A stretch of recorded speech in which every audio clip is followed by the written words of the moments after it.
2 రోజుల తర్వాత ఒకనాటి ఉదయం కాత్యాయిని, ఇద్దరు పిల్లలు, నారాయణ బస్సు దిగొచ్చారు.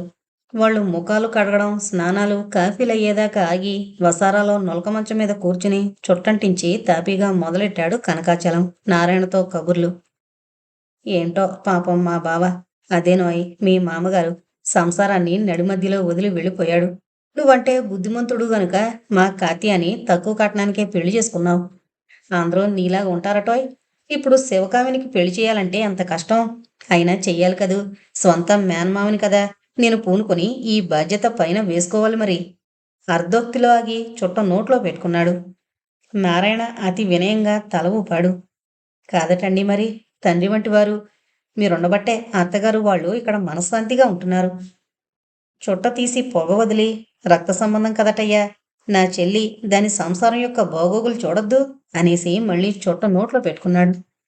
అందరూ అలా అనుకోరండి. ఎంతైనా మీరు ఉత్తములు, పెద్ద మనసు గలవారు. నారాయణకి అలా అనాలనిపించింది అనేశాడు. 2 క్షణాలు టైం ఇచ్చి తన మంచిని బాగా అర్థం చేసుకోమన్నట్టు చూస్తూ అప్పుడు మళ్ళీ చుట్ట తీసి చెప్పాడు కనకాచలం. చూడు, ఎక్కడైనా మంచి సంబంధం ఉంటే వాకప్ చేయి. నేను నువ్వు నడుం కట్టుకుని దాని పెళ్లి కాస్త అయిందనిపిస్తే ఇక నాకు నిశ్చింత. నా పిల్ల పెళ్లి కన్నా నాకు నా చెల్లి కూతురు పెళ్లి ముఖ్యం. బావ లేడు కదా, నాకు రాత్రింబగళ్ళు ఇదే ధ్యాస. ఆ తర్వాత ఇక చుట్ట పేల్చడంలో నిమగ్నమైపోయాడు కనకాచలం. నారాయణ సీరియస్గా తనకి తెలుసున్న సంబంధాల లిస్టు తిరగేసుకుంటున్నాడు మనసులో. సరిగ్గా ఆ సమయంలో కనకాచలం చుట్ట పిలుస్తూ అనుకున్నాడు మనసులో. ఆ బ్యాంకులో డబ్బుండగానే దాని పెళ్ళయిందనిపించి పంపించాలి. లేకపోతే ఇలా చుట్టాలకి పక్కాలకి పెట్టేస్తే పెళ్లికి డబ్బు చాలకపోతే నా నెత్తిన పడుతుంది. అదీగాక దీనికి వేగం ఆ 3 ముళ్ళు పడేయించకపోతే రాజ్యం పెళ్లి వాయిదా వేయాల్సి వస్తుంది. పెద్దదైన మేనకోడలను వదిలి కూతురికి చేసేస్తున్నాడు అనుకోగలరు. తనిక్కడ పొలాలు కొని ఇల్లు కట్టుకుని హాయిగా ఉంటున్న సమయంలో బావ పోవడంతో చెల్లిని పిల్లల్ని తీసుకురావడం తప్పలేదు. ఏదో ఆ బ్యాంకు వాళ్ళిచ్చిన మొత్తం చేతిలోకి తీసుకుందామనుకున్నాడు. కానీ శివకామిని అసాధ్యురాలు. మొదట బావకున్న ఆ ధవళేశ్వరంలో ఇల్లమ్మి కాత్యాయని పెళ్లి చేశాడు. ఇకిప్పుడు శివకామినిని ఓ అయ్య చేతిలో పెట్టాలంటే ఈ డబ్బే ఉంది. ఇది కూడా ఊడ్చేస్తారేమో. వీళ్ళ ఆర్భాటాలన్నీ చూస్తే అలాగే అనిపిస్తోంది. రాజ్యానికి సూర్యం రెడీగానే ఉన్నాడు. మెట్రిక్ పాస్ అయ్యాడు. ఇక్కడే నా పొలం పక్కనే ఉంది వాళ్ళ పొలం. వాళ్ళకి ఇల్లుంది. ఉన్న ఊళ్ళోనే ఉంటుంది రాజ్యం. కానీ త్వరగా చేయకపోతే మరో పిల్లని చూసుకోగలడు. ఒకడే పిల్లాడు, నిక్షేపం లాంటి సంబంధం. ఇది జారిపోకుండా కాపాడుకోవాలి. ఈ శివకామిని మూలంగా ఆపాల్సి వస్తోంది. ఎలాగోలా దీనికి అయిందనిపించి పంపించెయ్యాలి. ఈ విధంగా కనకాచలం మస్తిష్కంలో సుళ్ళు తిరుగుతున్నాయి ఆలోచనలు. ఆ రోజు మధ్యాహ్నం మాధవ, గిరి వచ్చారు హైదరాబాద్ నుంచి. కాత్యాయిని తమ్ముళ్ళని కౌగిలించుకుంది. కళ్ళనీళ్లు పెట్టుకుంది. వాళ్ళని దూరంగా జరిపి పైనుంచి కింద వరకు పరీక్షగా చూసి లావెక్కారో చిక్కిపోయారో చూసింది. అభిమానం అంతా చూపింది. మీ నాన్నకి చిన్నప్పటి స్నేహితులట. ఓసారి వెళ్ళి కలుసుకోండి. పెద్దవాళ్ల పరిచయాలు ముందు ముందు ఎంతో లాభం. 2వ రోజు సాయంత్రం మేనల్లుళ్ళకి మంత్రోపదేశంలా చెప్తున్నాడు కనకాచలం. లోపల శివకామిని, కాత్యాయిని తలదూకుని బొట్టు పెట్టుకుని సిల్కు చీరలు కట్టుకున్నారు. గుట్ట మీద గుళ్ళో ఆ రోజు వెంకటేశ్వర స్వామికి పూజ చేయించాలనుకున్నారు. ఆ సన్నాహంలోనే తయారవుతున్నారు. కొబ్బరికాయ, పూలు, పళ్ళు, అగరవత్తులు అన్నీ సంచిలో సర్దుతోంది రత్నాంబ. గుట్ట చాలా దూరంలో ఉంది. పూజారి ఆ గుట్ట కిందే కాపురం ఉంటాడు. శనివారం రోజున ఊళ్ళో 2-3 గోత్ర నామాలతో అర్చనలు చేయిస్తూ ఉంటారు. పూజ చేయించినట్టు అవుతుంది. చల్లగాలికి కాసేపు షికారుకి వెళ్ళొచ్చినట్టు ఉంటుందని సాయంత్రం పూట చేయించాలి అనుకున్నారు. పిల్లల్ని కూడా ముస్తాబు చేసి సంచి పట్టుకుని బయటకొచ్చారు. కాత్యాయిని, శివకామిని, మాధవ, గిరి, నారాయణ కూడా లేచి చెప్పులేసుకున్నారు. కోవెలక వెళ్ళిరండి అని చుట్టంటించుకునేందుకు వెళ్ళిపోయాడు కనకాచలం. వీళ్ళంతా వెదురుదడి చుట్టి అవతల వైపునున్న ఇంటి ముందుకు వెళ్ళి రోడ్డు మీదకొచ్చేసరికి నేను వస్తున్నాను అంటూ రాజ్యం వాళ్ల భాగంలో నుంచి గబగబా వచ్చింది. అప్పటికే చక్కగా తయారై ఉంది. అంటే వీళ్ళు వెళుతున్నారని ముందే తెలుసుకుందన్నమాట. దారి పొడుగున గలగలా మాట్లాడుతూ కాత్య కొడుకునెత్తుకుని ముద్దులు పెట్టేసుకుంటుంటే శివకామిని నవ్వుకుంది. గుట్టెక్కుతున్నప్పుడు ఆయాసం వచ్చి కొద్దిసేపు ఆగి మళ్ళీ ఎక్కారు. రాజ్యం మాత్రం అలుపు సొలుపు లేకుండా చకచకా ఎక్కేస్తోంది. ఆ రోజు కాస్త జనం ప్రతి శనివారం కన్నా ఎక్కువగానే ఉన్నారు. ఆలయంలోకొచ్చాక ఆయాసం తగ్గినట్టయింది. నిదానంగా పూజా కార్యక్రమం పూర్తి చేయించుకుని బయటకొచ్చి కూర్చున్నారు. పైకెక్కొస్తున్న సూర్యం కనిపించాడు. వాళ్ళమ్మ కూడా ఉంది. దగ్గరకొచ్చాక ఎప్పుడొచ్చింది మీ అక్క అని పలకరించి ఉంటుందా కొన్నాళ్ళు, మా ఇంటికొకసారి రండి అని, ఏమే కోడల పిల్ల మీ వదినల్ని తీసుకురా అంటూ పక్కన కూర్చున్న రాజ్యంతో చెప్పిందావిడ. నాలుగడుగులు వెనకగా నుంచున్న సూర్యం శివకామినికి చేతులు జోడించి నమస్కారం చేశాడు. వాళ్ళమ్మ కాత్యాయనిని ఏవేవో అడుగుతున్నంతసేపు సూర్యం చిరునవ్వుతో రాజ్యం వైపు చూస్తూనే ఉన్నాడు. ఆ విషయం శివకామిని గమనిస్తోంది. ఆ కళ్ళల్లో తొంగి చూస్తోన్న అనురాగం స్వచ్ఛంగా అద్దంలోలా కనిపిస్తోంది. రాజ్యం వైపు చూసింది శివకామిని. ఆ పిల్ల ఏటో చూస్తోంది. పెద్దంచు ఉన్న ఎర్రని జరీ చీర కట్టుకుంది. ఆ చీరలో నుంచి చింపి కుట్టించుకున్న పొడుగు చేతుల జాకెట్ వేసుకుంది. మోచేతుల దాకా ఉన్నాయి జాకెట్ అంచులు. అంగుళమంత మజ్జి పాపిడి తీసి మిగిలిన జుట్టుని పైకి దువ్వింది. పాపిడికి పక్క అటు ఇటు నుదుటి మీదకి లాక్కుంది జుట్టు. చెవులకి రోల్డ్ గోల్డ్ రింగులు చిన్న గాజులంత సైజులో తగిలించింది. కాటుక గీతలు నెమరి కణతల వరకు లాగింది. నయ్యా పైసా అంత సైజు టిక్లీ బొట్లో అంటించుకుంది. పల్లెలో ఉన్న పట్నవాసపు మోజుని అనుకరిస్తూ అది పూర్తిగా చేతకాక అడదిడ్డంగా చేసుకున్న అలంకరణలా ఉంది. మొలలో చిన్న దస్తీ మడతపెట్టి దోపుకుంది. పొట్టిగా ఉండే రాజ్యానికి ఆ ముస్తాబు అంతగా నప్పలేదనిపించింది శివకామినికి. కానీ చెప్పినా విందు కదా, ఎదుటివాళ్లు చూసి భరించాల్సిందే. సూర్యానికి మాత్రం రాజ్యం ఎంత బాగా ఉందో ఆ కళ్ళతోటే చెబుతున్నట్టు చూస్తున్నాడు. సరే వెళతాం అని వాళ్ళమ్మ కదిలాక సూర్యం కూడా వెళ్ళిపోయాడు. సూర్యం బాగానే ఉన్నాడు, కాత్యాయని అంది రాజ్యాన్ని చూస్తూ. ఏడ్చాడు ఆడంగబ్బన్న, ఆమె వెనకాలే ఉంటాడు టక్కుననేసి ముఖం విసుగ్గా పెట్టింది రాజ్యం. తెల్లబోయారు శివకామిని కాత్యాయిని. అదేంటే కాబోయే భర్త కదా? కాత్యాయిని ఆశ్చర్యంతో అడిగింది. ఆ చూద్దాం, ఇంకా కాలేదుగా. కొబ్బరి చెప్ప కొట్టి తింటూ ఊరువైపుగా చూస్తోంది. కాత్యాయిని శివకామిని ముఖాలు చూసుకున్నారు.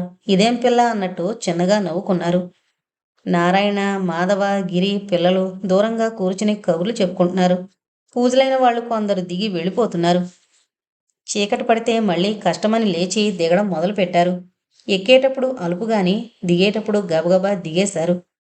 రోడ్డు మీదకొచ్చాక మెల్లగా నడుచుకుంటూ వస్తుంటే స్కూటర్ మీద పక్కూరు నుంచి వస్తున్న నరేంద్ర వెనకాలొచ్చాడు. వీళ్ళని చూడగానే స్కూటర్ స్లో చేసి మెల్లగా వస్తుంటే రాజ్యం ఇప్పుడే వస్తున్నావా అని పలకరించింది. అవును అంటూ ఇంచుమించు రాజ్యాన్ని తగులుతున్నంత దగ్గరగా వెళుతూ కొత్త పుస్తకాలు తెచ్చాను అని ఆమెకు మాత్రమే వినిపించేటట్టనేసి మళ్ళీ స్పీడ్ పెంచి రివ్వున దూసుకుని మలుపు తిరిగి ఊర్లోకి వెళ్ళిపోయాడు. శివకామిని వింది. రాజ్యం ఇంట్లో దొంగచాటుగా నవలలు చదువుతూ ఉంటుంది.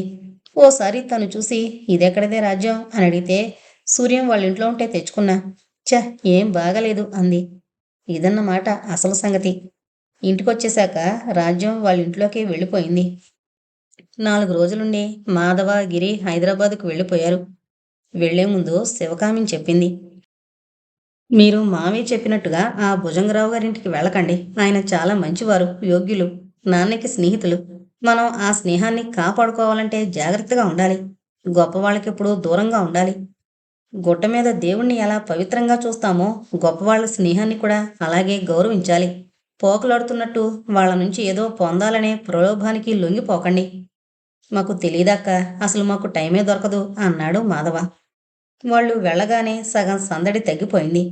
మరొక వారం ఉండి కాత్యాయిని, నారాయణ పిల్లలు తల్లి పెట్టిన బట్టలు తీసుకుని వెళ్ళిపోయారు. ఇల్లంతా నిశ్శబ్దమైపోయింది. మళ్ళీ తల్లి కూతురు మిగిలారు. ఆ రోజు రాత్రి పడుకుని ఈ వారం 10 రోజుల సంఘటనలు మననం చేసుకుంటున్నప్పుడు శివకామినికి బావ మనస్తత్వం బాగా అర్థమైంది. భర్త అంటే కొంచెం బిరుసు, భార్య చేత బ్రతిమాలించుకునే బెంకం, భార్యని హృదయపూర్వకంగా ప్రేమించగల నిర్మలమైన మనసు ఉండాలి. భార్య తనని ఒప్పించాలి. తన చేత ఆమెకిష్టమైనవి చేయించుకోవాలి గాని హుకుం జారీ చేయగానే చేసేయకూడదు. అతని ఉనికి ప్రస్ఫుటమవుతూ ఉండాలి. ఆ వ్యక్తిత్వం భార్యని సన్నిహితం చేసేదవ్వాలి. భర్త అంటే భార్యకి అపురూపమైన భావన కలగాలి. అలాంటివాడు దొరుకుతాడా? పెళ్లి వద్దంటూనే తను ఎన్ని కలలు కంటోందో. నవ్వుకుని పక్కకి తిరిగి పడుకుంది. హాయ్ సిరి అంటూ లోపలికొస్తోన్న సుజాత మీదకి బౌ అని దూకింది జానీ. నేనే జానీ అని ఆగి అది వాసన చూశాక లోపలికొచ్చింది. సిరి నవ్వుతూ సుజాత చేయి పట్టుకుంది. డైనింగ్ హాల్లోకి వచ్చేసరికి జానకి కనిపించింది. ఏంటి శుభలేఖలు ఇవ్వడానికి వచ్చావా? సుజాత కట్టుకున్న చీర వంక ఆమె చేతిలో ఉన్న బ్యాగు వంక చూశాక అడిగింది జానకి. సిగ్గుపడినట్టు నవ్వి, అవునండి, వేదేది అంది సుజాత. వేద ఆంటీ మేడ మీద ఉంది, రా పోదాం. సిరి చెయ్యి లాగింది మెట్ల వైపు. ఇంతలో స్టోర్ రూంలో నుంచి తొంగి చూశారు సరస్వతమ్మ గారు. ఆవిడ ఆ రూమ్ అంతా దగ్గరుండి గౌరితో తుడిపిస్తున్నారు. ఎప్పటినుంచో అనుకున్నారు, వీలవడం లేదు. ఎప్పుడూ బయట గదులన్నీ శుభ్రం చేసుకోవడమే గాని ఈ మూల స్టోర్ రూమ్ సంగతి ఎవరూ చూడరు. గౌరీ అంటూనే ఉంటుంది, ఆ కొట్టుగదంతా శుభ్రంగా తుడిచేస్తానమ్మా అని. కానీ ఇప్పుడు కాదులే అని దాటించేశారు. ఆ పనంతా ఓ పూట పడుతుంది. ఇక ఇవాళ తప్పలేదు. పంచదార టిన్నులో నుంచి తీస్తుంటే చేయి జారి కొంత కింద ఒలికిపోయింది. దగ్గరికి తుడిచి ఎత్తినా కాళ్ళకి అంటుకుంటూ ఉంది. చీమలు చేరుతున్నాయి. ఇక గౌరిని పిలిచి డబ్బాలన్నీ తీయించి మూల మూల నుంచి గదంతా శుభ్రం చేస్తున్నారు. ఎప్పటినుంచో పేరుకుపోయిన తుక్కు, ధూళి, బూజులు, బియ్యపు గింజలు, కందిబద్దలు, మిర్చి తొడిమలు అన్నీ పొట్టుబడిన ఖైదీల్లా ఎన్నాళ్ళనుంచి దొంగల్లా దాక్కున్నవన్నీ బయటపడ్డాయి. మూకుమ్మడగా అందర్నీ జైల్లోకి తోస్తున్నట్టు చీపురుతో తుడుస్తోంది గౌరి.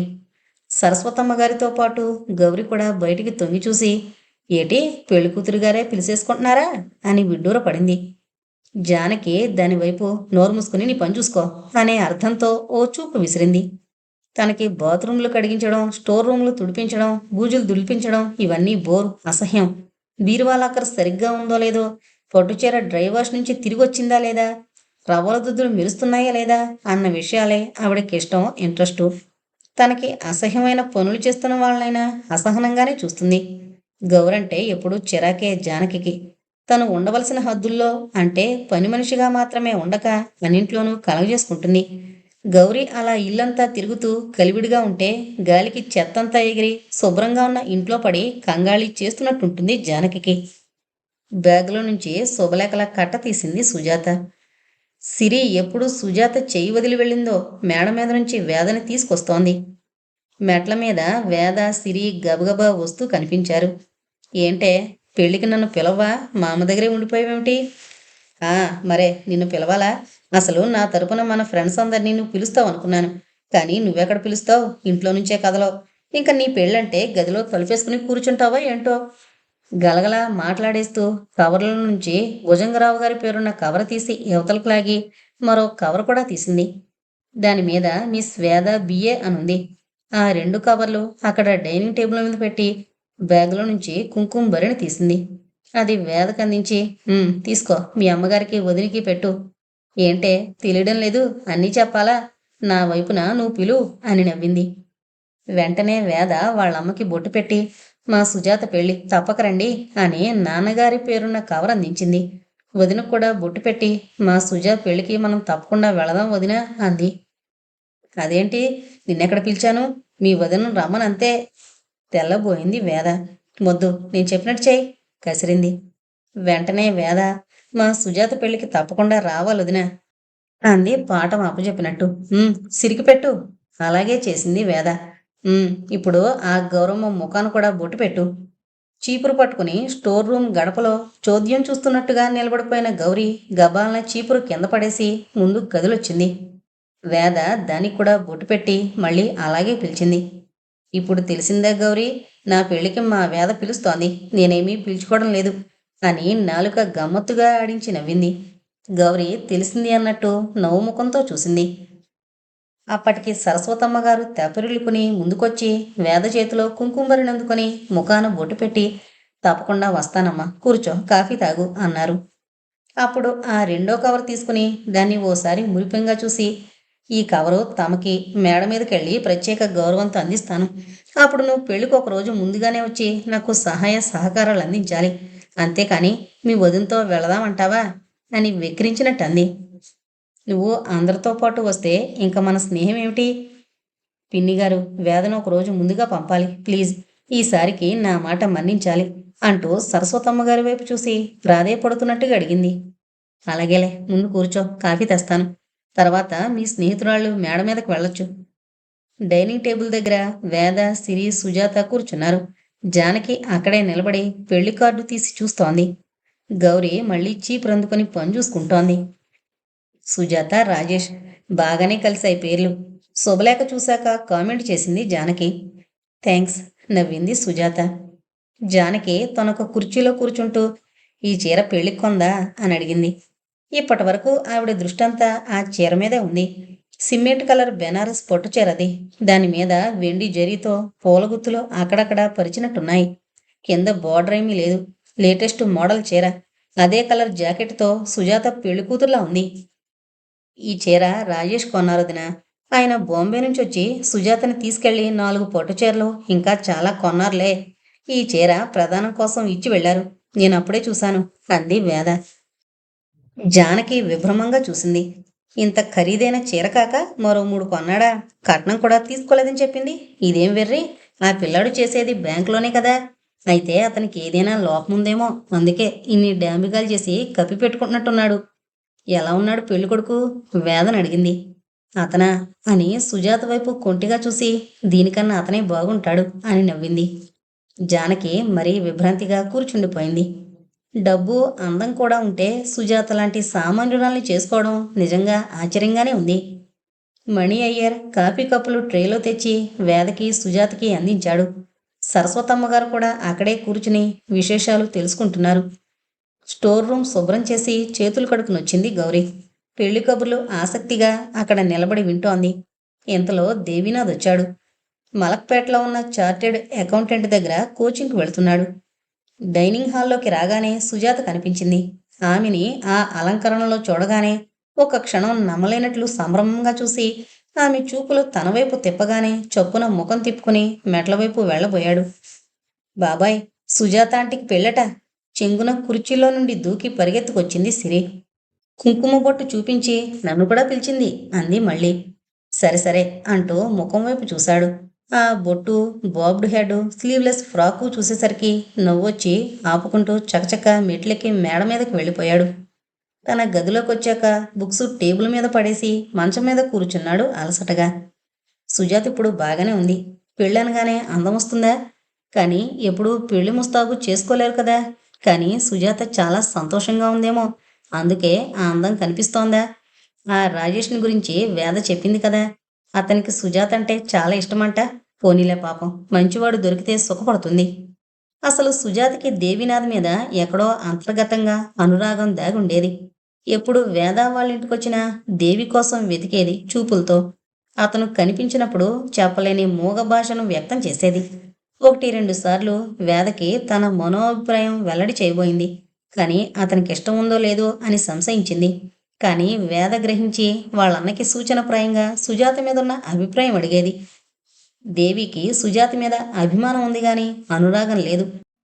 వేద ఫ్రెండ్గా బాగానే అనిపిస్తోంది. కానీ తనకి వైఫ్గా అంత బాగుండదు. చలాకీతనం, చురుకుతనం ఆడపిల్లకి అవసరమే కానీ భార్య స్థానంలోకి వచ్చాక సిగ్గుతెరలు, లజ్జాభారం ఎంతైనా అందం. ఆ పిల్లని చూస్తే కబుర్లు చెప్పుకునేందుకు బాగుంటుంది అనిపిస్తుంది గాని మనసు పరవశించదు, హృదయం స్పందించదు. దగ్గరకు తీసుకోవాలని ఎన్నడూ అనిపించలేదు. ఇవన్నీ వేదకి ఎలా చెప్పగలడు? అందుకని బాపురే, సుజాతని చేసుకోవడమే అని భయం నటించేవాడు. పోరా, నువ్వందరినీ వెక్కిరిస్తావు అనేది వేద. పిచ్చిది, దానికేం తెలుసు. ఇప్పుడు సుజాతలో నిజంగా సిగ్గు, అందం కనిపిస్తున్నాయి. రాజేష్ అదృష్టవంతుడే. దేవీనాథ్ అలసట తీరే వరకు మంచం మీద పడుకున్నాడు. ఎప్పుడొచ్చారో వేద గదిలో మాటలు వినబడ్డాయి. మెల్లగా నిద్రలోకి జారాడు. ఇంకా బాగా నిద్ర పట్టలేదు. చిన్నన్నా అంటూ కట్టెను పక్కకు జరిపి లోపలకు చూసింది వేద. ఉలిక్కిపడి మంచం మీద లేచి కూర్చున్నాడు దేవినాథ్. మా సుజ మ్యారేజ్కి రమ్మని పిలుస్తోంది, మాట్లాడు అంది. అప్పుడే నిద్ర పడుతున్న కళ్ళతో క్రాఫు సరిచేసుకుంటూ లేచి నిల్చుని ఏది అని అడిగాడు. సుజా, ఇలా రావే. చేయి పట్టి లాగి లోపలికి తీసుకొచ్చింది. నమస్తే, మీరు తప్పక రండి. బిడియంగా చూసింది. Wish you happy married life. Thanks అనేసి గబాలన బయటకు వెళ్ళిపోయింది. వేద కూడా వెళ్ళాక దేవినాథ్ నవ్వుకున్నాడు. కిందకొచ్చాక సరస్వతమ్మ గారు సుజాతని అత్తగారి దగ్గరికి తీసుకెళ్ళి సుజాత పెళ్ళి మనల్ని పిలవడానికి వచ్చింది అని చెప్పారు. నోరంతా తెరిచి పసిపాపలా నవ్వారు కృష్ణవేణమ్మగారు. ఇలారా కూర్చో అని మంచం మీద కూర్చోబెట్టుకుని ఒళ్ళంతా తడిమి, చీర బాగుంది, నీకు పిల్లాడు నచ్చాడా అని అడిగారు. నచ్చాడు బామ్మ, కానీ దీనికంటే అతనికే ఇది ఎక్కువ నచ్చింది. వేద చెప్పేసరికి సుజాత చిలిపిగా చెయ్యెత్తబోయింది. పోనీలే అమ్మ, అదే కావలసింది. సుఖపడతావు, వెళ్ళిరా అన్నారు. ఆవిడ ఆశీస్సులు తీసుకుని వెళ్ళింది సుజాత. ఏంటో మనం వేద కూడా చేసేయాలి అత్తగారి దగ్గర అంది సరస్వతమ్మగారు. అలాగే, కళ్యాణ గడియొస్తే అదే అవుతుంది. ముందు ఆ దేవిగాడి సంగతి చూడమని చెప్పాలి భుజంగానికి. 25 దాటాయి. సంబంధాలు కూడా వస్తున్నాయి. అత్తగారి మాట నిజమే అనిపించింది సరస్వతమ్మ గారికి. పెళ్లి విశేషాలు, ఆ అబ్బాయి నెమ్మది పదే పదే చెప్పుకున్నారు వేద, సరస్వతమ్మ గారు. పెళ్లికి సిరిని తీసుకుని వాళ్ళిద్దరూ వెళ్ళొచ్చారు. జానకి రానంది. భుజంగరావు గారిని దగ్గరకు పిలిచి కృష్ణవేణమ్మ గారు చెప్పారు, మన దేవిగాడికి మంచి పిల్లని చూడు. ఆ మాట వినగానే భుజంగరావు గారి ముఖంలో మందహాసం తొణికిసలాడింది. చూశానమ్మా, నీకు చెప్దామనుకుంటున్నాను. చూసావా? ఎవర్రా? ఈ ఊరేనా? పిల్ల చదువుకుందా? బుద్ధిమంతురాలేనా? ఆవిడ దవడలు కిందకి పైకి ఉయ్యాలూగాయి. ఈ ఊరు కాదు, మన జగ్గుగడి కూతురు. బిఏ పాస్ అయిందని చెప్పాను కదూ, చాలా బుద్ధిమంతురాలు. ఆ అమ్మాయి పేరు శివకామిని. శివకామిని ఎంత బాగుందిరా! ఆహా, జగ్గన్న కూతురా? అయితే తప్పకుండా మన దేవిగాడికి చేసుకోవాల్సిందే. పాపం, వాడే బ్రతుకుంటే ఎంత సంతోషించేవాడో. భుజంగరావు గారికి కళ్ళ ముందు ఏవేవో కనిపిస్తున్నాయి. రాజమండ్రి, గోదావరి గట్టు, ధవళేశ్వరం ఆనకట్ట, జగ్గు, తను ఇన్నిస్పేటలో రూంలో వండుకు తినడం, వాడే వండి పెట్టడం అన్నీ మసక మసగ్గా కదిలిపోతున్నాయి. మిత్రుడి స్మృతుల్లో కళ్ళు చెమగిల్లాయి. ఆ రాత్రి వాడింటికి వెళ్ళడం కూడా విచిత్రాల్లోకెల్లా విచిత్రం. గాలి, వాన, ఊరు కాని ఊరు. ఏమై ఉండేవాణ్ణి? ఎవరి పంచనో దయాధర్మ భిక్షం మీద ఓ దుప్పటిస్తే, చాప వేస్తే ముడుచుకుని పడుండాల్సొచ్చేది. నాన్న పోయినప్పుడు నా కోసం తను కూడా పరీక్ష మానేశాడు. ఆస్తంతా హరించుకుపోతే బంధువులు, స్వంత పెద్దతండ్రులే చేతులు జాడించి పొమ్మన్నప్పుడు నా జగ్గు నాకు తోడు నీడై వెన్నుతట్టి నిలబడ్డాడు. అప్పుడు కావలసిందదే. అర్ధాంతరంగా మధ్యలో చిక్కుపడినప్పుడు రమ్మని పిలిచి కమ్మని భోజనం, మెత్తని పక్క, ఆదరింపుగా పలకరించడం కన్నా పెన్నిధులెందుకు? వాడి భార్య, కూతురు అదే చేశారు. వాళ్ళ మనసులెంత మంచివి! ఎంత గౌరవంగా, ఆత్మీయంగా చూశారు. జగ్గు లేకపోయినా, పెద్దగా ఆస్తిపాస్తులు లేకపోయినా గుండె నిబ్బరంతో ధైర్యంగా బ్రతుకుతున్నారు. మగపిల్లల్ని చదివిస్తున్నారు. అన్నగారింట్లో ఉంటున్నారు, కానీ వేరుగానే వంట చేసుకుంటున్నారు. ఆ అమ్మాయి ఉద్యోగం కూడా చేస్తోంది. అలా ఎంతమందికి ఉంటుంది ఆత్మస్థైర్యం? అసలది ఆత్మాభిమానం. ఈ రోజుల్లో ఎంతోమంది కలవారింటి పిల్లలైనా స్వయం శక్తితో, దృఢచిత్తంతో పనులు చేయలేకపోతున్నారు. సామాన్యులింట ఉన్న ఆ తల్లి కూతుళ్ళు పౌరుషంగా, పట్టుదలగా సంసారాన్ని నడుపుకొస్తున్నారు. ఆ కనకాచలం మనస్తత్వం తెలుస్తూనే ఉంది. నిమిషంలో రంగులు మార్చే ఊసరవెల్లిలా కనిపించాడు. తనే వాళ్ళని ఉద్ధరిస్తున్నట్టు మాట్లాడాడు. నా జగ్గును తేలిక చేసి చేతకానివాడు అన్నట్టు చెప్పాడు. జగ్గును గురించి నాకు వాడా చెప్పేది? వాడి కూతురికి ఎంత పొగరు! వియ్యంకుడికి చేస్తున్నట్టు అని ఎకసెక్కంగా పలికింది. అవును, వియ్యంకుడినే అవుతాను. అప్పుడేమంటుంది? తను వచ్చేస్తున్నప్పుడు ఆ కనకాచలం మరీ మరీ చెప్పాడు. మంచి సంబంధం చూడండి, ఏదో అయిందనిపిస్తే నాకు మనశ్శాంతి అంటూ. అవును, మంచి సంబంధమే చూశాను. భుజంగరావు గారి అబ్బాయి దేవినాథ్ అంటే నా కోడలు. ఇంకా ఆయన కళ్ళల్లో ఆనాటి శివకామిని రూపమే కనిపిస్తోంది. తడిసి ముద్దైన తన పంచని, లాల్చీని, కండువాని జాగ్రత్తగా ఆరవేసింది లోపల గదిలో. పొద్దున్న తానొచ్చే ముందు వాటిని ఇస్త్రీ చేసింది. ఆ ఇస్త్రీ మడతల్ని ఎంతో విలువైన వస్తువుల్లా 2 చేతుల్లో పెట్టుకునొచ్చి, ఇవి తీసుకోండి అంది. ఎందుకమ్మా ఇంత శ్రమ? శ్రమ అలా అనుకుంటే మనుషుల మధ్య ప్రేమలకి, అభిమానానికి, జాలి, కరుణలకి తావుండదు. దీనిని శ్రమ అనుకోకూడదు. మా నాన్నకే ఇస్తున్నాననుకోండి, అప్పుడు ఆ మాటకి తావుందా? ఆ నవ్వులో ఎంత నిండుదనం ఉంది! 24 ఏళ్లకి చాలా ఎదిగిపోయింది మనసు. అవును, జగ్గు కూతురు మరి. పాపం, వాడే ఉంటే ఈసరికి పెళ్లి చేసేవాడే. ఆ మేనమామ ఒట్టి నక్క. 10 మందికి చెప్పకపోతే తనే చూసి ఈ పాటికి పెళ్లి చేయాల్సింది. నోనో, వాడు దొంగ, చెయ్యడు. హుం, ఎవరూ చేయనక్కర్లేదు. నా ఇంటి కోడలుగా చేసుకుంటాను.